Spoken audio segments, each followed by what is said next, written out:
Which of the following options best describes an offensive realistic perspective? Alright, so we're still discussing realism here. Remember, there's defensive, there's offensive. Now, offensive.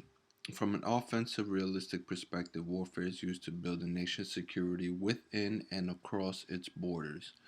So, general example is just building security, building security. Now, ask yourself, would you want your enemy right next to you?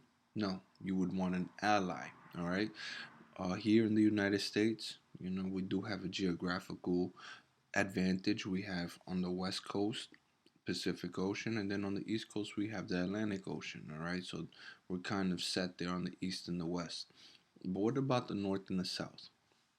And this is when an offensive realist will sit down at the table and say, hey, listen, we need Mexico and we need Canada, who are at our borders, to be with us, not against us. And we can't allow hostile countries to interfere with their political structure and manipulate them to house their military bases there.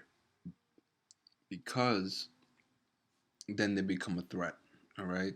So, for example, right, Russia in the 1960s attempted to build military bases in Cuba.